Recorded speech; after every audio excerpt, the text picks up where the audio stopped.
Halo teman-teman semua, pada video kali ini kita akan belajar bagaimana cara menyimpan data ke dalam database dengan atau melalui project yang kita bangun di aplikasi Visual Studio 2008. Nah, jadi kita langsung aja, nggak usah basa-basi, kita buka projectnya yang kita buat di materi-materi sebelumnya. Nah, di sini saya akan menjalankan Visual Studio 2008. Kemudian di sana kemarin kita sudah membuat project yaitu MyPost. Nah, silakan double klik untuk membuka projectnya. Dan kalau kita jalankan, maka project ini akan error karena database-nya belum kita jalankan. Itu kita coba cek, oke ya. Ada di sini pesan enable to connect to any of the specified MySQL host. Jadi ini artinya kita belum ada akses ke dalam database atau ke dalam MySQL-nya. Oke, kita coba close. Ya, kita close dan sekarang kita akan aktifkan SAM-nya atau kita aktifkan MySQL-nya. Kita aktifkan. Oke, kita jalankan MySQL-nya. Ini sebenarnya tadi ada yang salah. Seharusnya tadi run administrator ya. Ini kita close aja. Oke, kita buat SAM dan kita running dengan run administrator. Oke, kita yes. Oke, kita jalankan MySQL-nya, kita start. Pastikan ini berwarna hijau dan PID-nya kelihatan dan portnya juga kelihatan. Berarti itu sudah sukses ya. Sudah berhasil kita jalankan MySQL-nya. Nah, sekarang kita coba running lagi project-nya. Ini project ini sudah terintegrasi ke dalam database ya, sesuai dengan yang kita buat sebelumnya. Oke. Nah, ini saya mempunyai 3 data di sini di dalam form barang ini. Nah, jadi nanti saya akan buat atau kita akan buat bagaimana caranya ketika kita input dan kemudian kita isikan semua datanya, jadi kita simpan dan bisa tersimpan di sini, tampil di sini dan tersimpan ke dalam database-nya pastinya. Oke, kita mulai saja. Yang pertama kita akan membuat sebuah sub, namanya sub process db by file var as byte. Oke, kemudian select cache, oke ya, select cache var cache 0 gitu ya, cache 0 sama dengan cache 1. Nah, jadi nanti cache 0 dan cache 1 kita akan gunakan untuk ini menyimpan data, yang cache 0-nya, cache 1-nya untuk mengedit data dan cache 2 untuk menghapus data. Oke. Nah, berikutnya kita akan gunakan perintah SQL-nya untuk menyimpan data ke dalam database. Insert into, oke, di sini seharusnya insert into table barang values. Oke, yang dimana nilainya itu akan diambil berdasarkan nilai ya, berdasarkan nilai yang kita inputkan nanti di sini, gitu ya. Kalau kemarin di command prompt kita, gitu ya. Kalau kemarin di command prompt kita gunakan nilainya langsung kita buat di dalam kurung, gitu ya. Oke, ini saya coba jalankan dulu.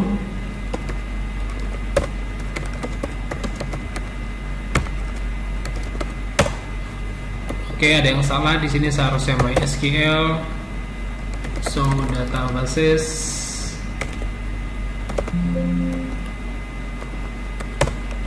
Oke, use db penjualan so tables, select bintang from tables. Sorry, table barang. Oke, nah di sini kita sudah mempunyai data.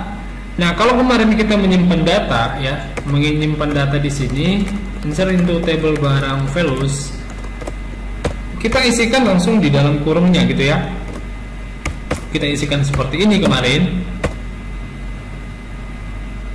Nah, maka kita akan lakukan hal yang sama di dalam Visual Studio-nya di sini.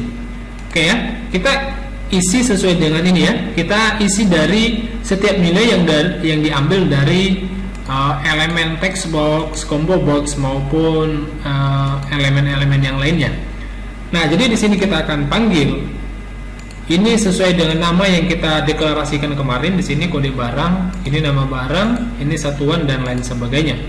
Nah, di sini saya akan buat kode barang titik teks. Jadi kita ambil nanti setiap teks yang kita isikan di dalam elemen-elemen tersebut ya. Oke, nama barang titik teks, kemudian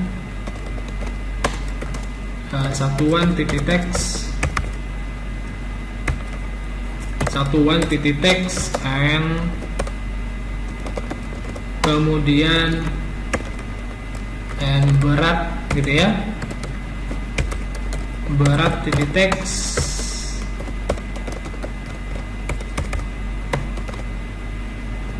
oke, and harga titik teks, dan terakhir kemarin kalau tidak salah itu ada yang namanya stok. Oke, stok titik teks. Oke, nah kita sudah membuat perintah ya, kita sudah membuat perintah untuk menyimpan data ke dalam database, dan masih ada yang kurang. Kita gunakan lagi cmd sama dengan new mysql command sql,db dan cmd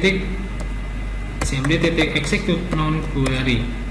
Oke, kalau misalnya sudah berhasil disimpan, maka kita tampilkan sebuah pesan, data berhasil disimpan ke dalam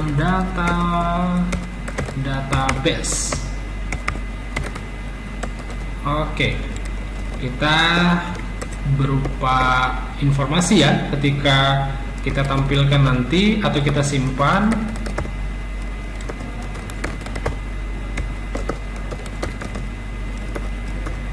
Informasi. Oke. Nah, sekarang kita akan coba fungsikan nanti di dalam tombol simpan ini. Oke ya, kita double klik sekarang. Di sini kita buat logikanya lagi di sini. Apabila semua nanti formnya atau semua elemen form yang di dalam form barang itu belum ada diisi sama sekali, maka tidak akan terjadi yang namanya proses penyimpanan data di sini. Contoh, ketika ini misalnya masih kosong dan kita simpan, maka seharusnya muncul pesan dulu ya, muncul pesan yang dimana pesan itu akan menginformasikan ke pengguna aplikasi harus diisikan dulu semua baru bisa disimpan. Oke, kita close dan kita akan buat logikanya seperti yang tadi. Oke, di sini kita akan gunakan if ya, fungsi if kode barang. Jika kode barang sama dengan kosong atau nama barangnya kosong atau gitu ya, atau berat barang, ini value sama dengan 0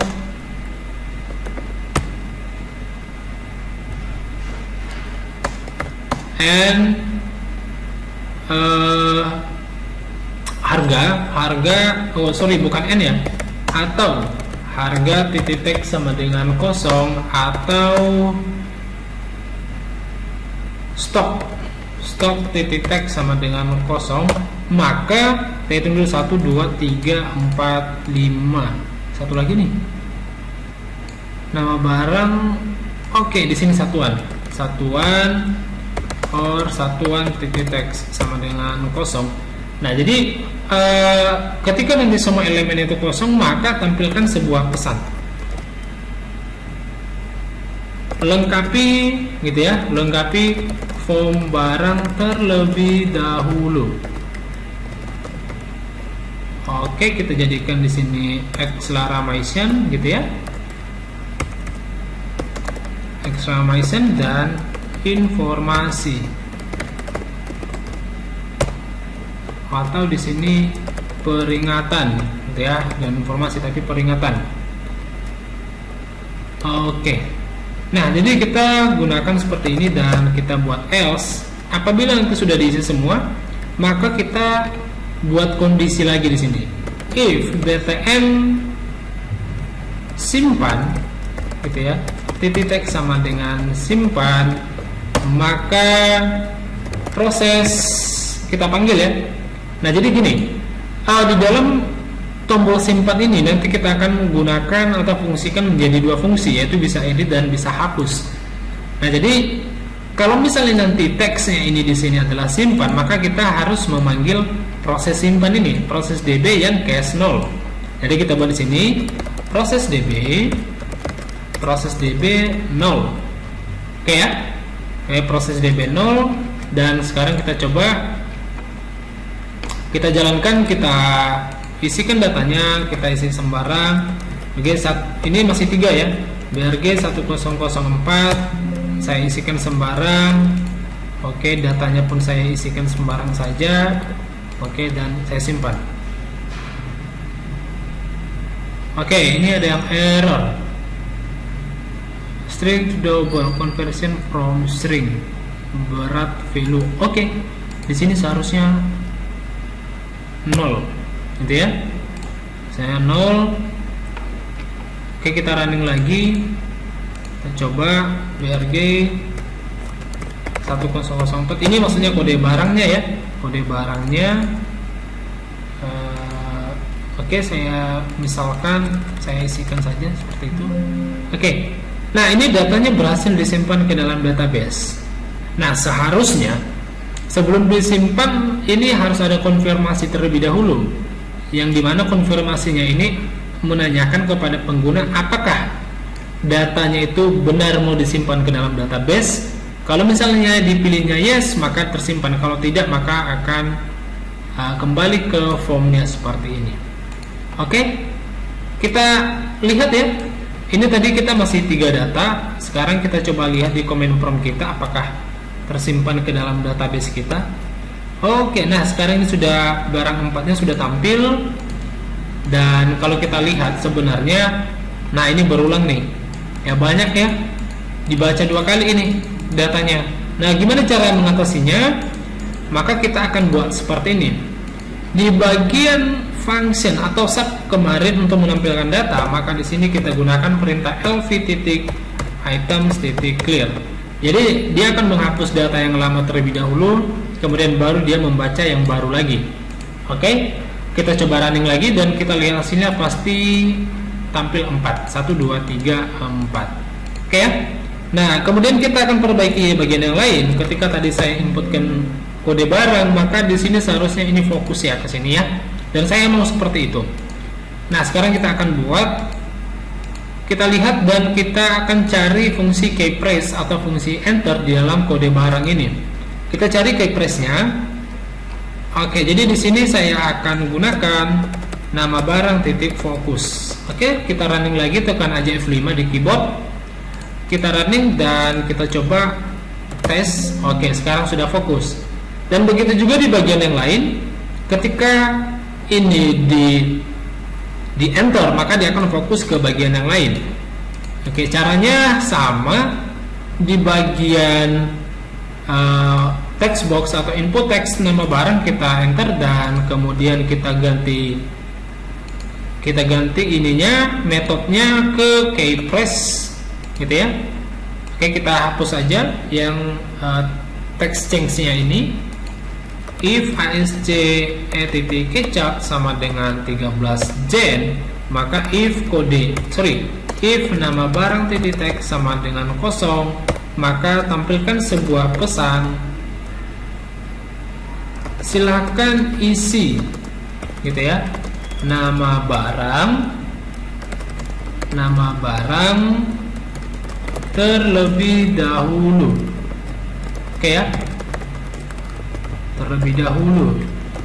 Oke, kemudian exclamation, confirm informasi, peringatan gitu aja ya, peringatan. Oke, else ketika sudah diisi gitu ya, ketika sudah diisi maka dia akan tampil ke atau fokus ke satuan titik fokus. Oke, kita running, kita lihat lagi apakah benar sudah bisa berfungsi. Kita tes saja ya. Oke Oke, silakan isi nama barang terlebih dahulu. Saya isi, maka akan fokus ke sini. Dan begitu seterusnya ketika kita pilih, maka akan fokus ke sini. Gitu ya. Oke, kita coba keluar lagi.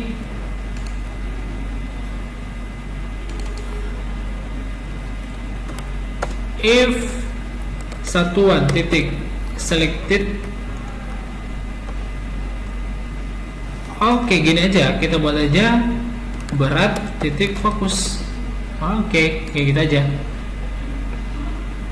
Kita coba gitu ya.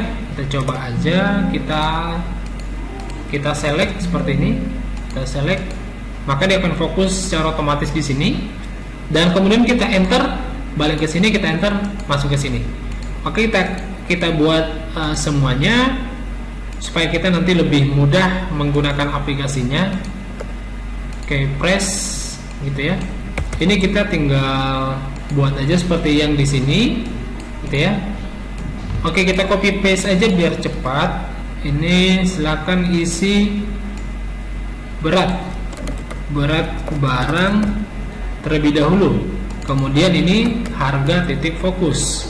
Oke, kita copy lagi dan kita akan buat di bagian harga, dan kita ganti ke keypress, kita paste, ini dihapus, dan kemudian ini harga barang, kemudian ini masuk ke stok gitu, stok. Dan begitu juga yang di stoknya. Sorry, ini seharusnya harga ya, ini harga titik teks, ini berarti berat. Sorry, tadi ada yang salah. Ini berat titik teks, nama barang, satuan. Oke, sudah benar. Oke, kita copy lagi dan kita akan buat di bagian stok. Kita ganti metodenya ke keypress, kita paste, kita hapus ini, dan kemudian ini kita buat stok barang, kemudian ini stok, dan dia akan fokus ke BTN simpan. Jadi kalau misalnya kita sudah isi terakhir bagian ini, kita enter dan akan fokus ke sini untuk menyimpan. Oke ya, kita coba. Kita running dan kita isikan sembarang dulu. Oke, ini saya isikan aja sembarang. Oke, kemudian ini 60. Jadi kita tidak perlu ini ya. Oke. Kemudian kita simpan. Kita simpan tab. Oke, nah kita akan buat konfirmasi lagi sekali lagi ketika mau menyimpan data ke dalam database ya. Kita oke kan?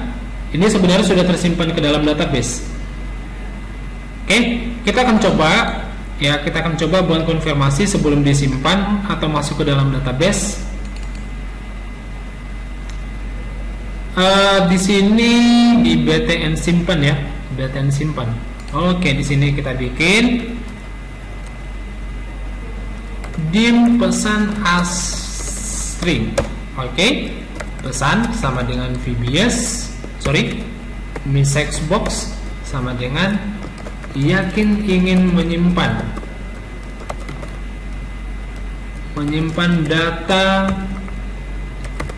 data barang.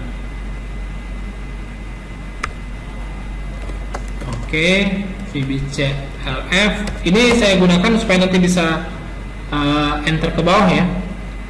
Menyimpan data barang and dengan kode gitu ya, dengan kode kita ambil dari kode barangnya, kode barang titik teks, kemudian question plus yes no, konfirmasi gitu ya, konfirmasi. Oke, jadi nanti ada sebuah pilihan sebelum kita menyimpan data ke dalam database gitu ya.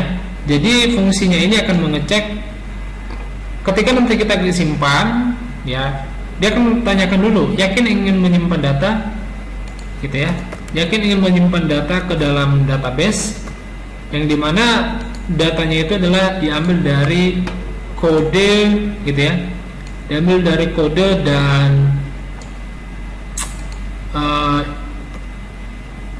oke, diambil dari kode kode barang yang kita inputkan, dan kemudian di sini ada pilihan yes no. Jadi kalau misalnya kita buat yes, ya, if pesan sama dengan VBS, maka kita panggil proses DB-nya tadi, proses DB now. Oke, kita coba running dan kita lihat hasilnya seperti apa, gitu ya. Oke, kita coba sembarang aja dulu. Oke, kita klik simpan. Nah, di sini muncul pesan yang kita ingin menyimpan data, gitu ya, dengan data barang dengan kode FNS. Jadi dia akan ambil kode yang kita inputkan di sini ya, ditampilkan ke dalam pesannya ini.